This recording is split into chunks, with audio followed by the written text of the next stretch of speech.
Hey guys, Rock357 here with my new Traxxas Stampede. You guys haven't seen any other videos, but just got it 6 days ago. This is kind of a review video, and then there's things that I did to it.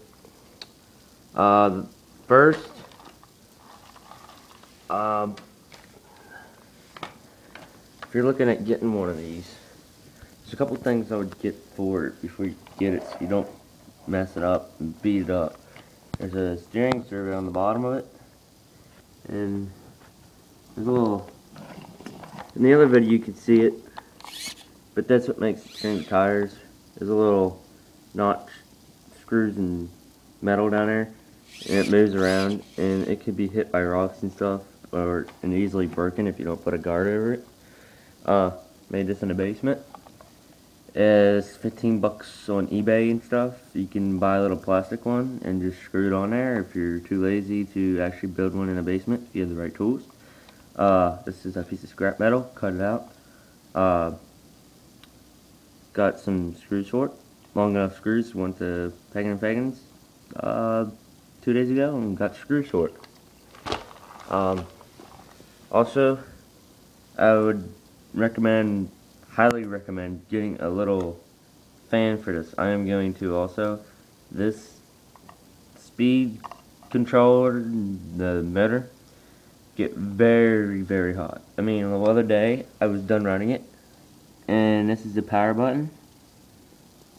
I couldn't even touch the power button and turn it off. It was that hot. I couldn't even hold it long enough, and it just burned my hand, burned my finger.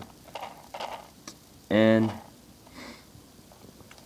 oh, and the other video, if you guys didn't see it, I'll show you this video too, but this is another thing I would recommend getting for your Stampede if you're going to do a lot of bashing, because I'm a basher and I like to bash.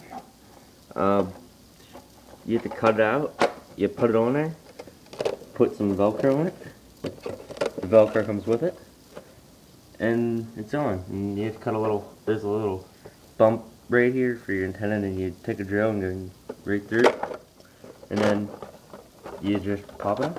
But also, if you want to be accurate all the time, this black antenna can always come off.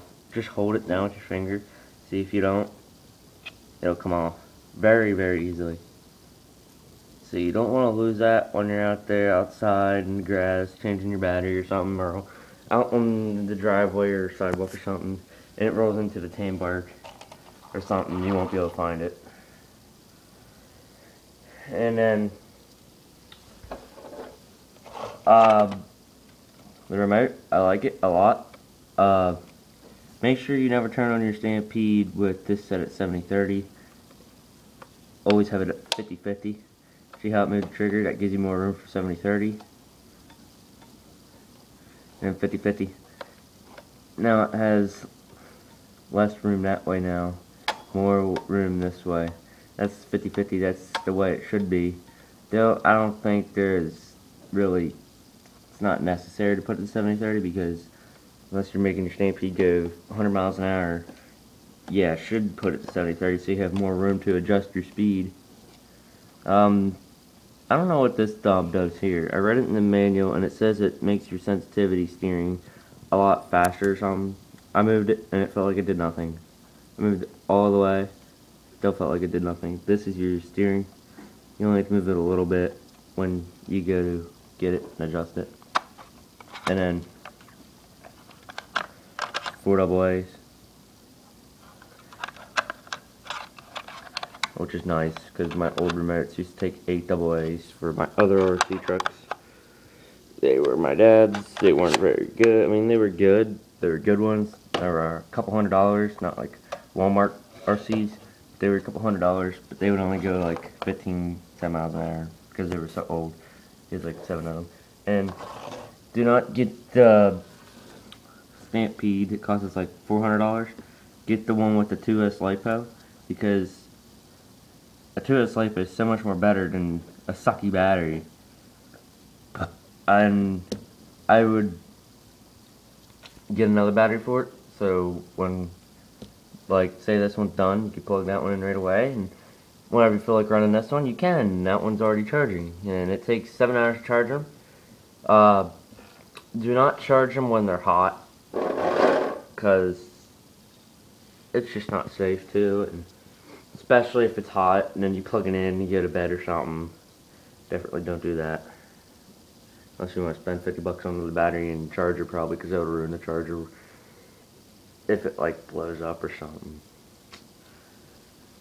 So, this body, I've only had it for 6 days, and it's not doing the best, so I haven't tried any other bodies, so I don't even know if this is the best one, but when you roll it a couple times, yeah, it does crack in the back. The front, it's perfectly fine. I rolled it in the front hard enough, just this back holes right here. So, yep. I'm going to do another video with a better charger and more batteries, and I'm going to have more running videos of the Stampede, because right now I can only drive it once or twice a day because it's a sucky 7-hour charger. So yeah, that's really not fun at all. So if you could get the Stampede that doesn't come with a battery, I'm pretty sure it doesn't come with a charger then, and then you could buy a 2S LiPo or a 3S if you want to. I would recommend not to get a 3S LiPo unless you get a fan for your motor and speed controller. And you can buy, I would buy a Traxxas Easy Peak or something like that, Plus or something. It's like $100. Or the Traxxas dual charger. You can look them up. I'm pretty sure if you type in YouTube Traxxas dual charger, that charger will come up. And then Traxxas Easy Peak or Plus, it's $100. It's blue, and you can only charge one battery, so 120 bucks to 100. 121 you can charge two, so put 20 bucks more into it and you can charge two, and they both charge you about the same amount of, why am I showing you outside? They can charge the same amount of time. You guys are into this, not outside. No one cares about outside. So, yep, please subscribe, comment. I'll try to have most videos as I can. Probably not hardly any, because I can only drive it once or twice a day, and I like enjoying driving it, not having a camera and the remote in my hand, so that's why I won't have a whole lot. But when I get the new charger and stuff, I will have a lot more, because I can drive it maybe like 10 times a day then. So, yep, please subscribe.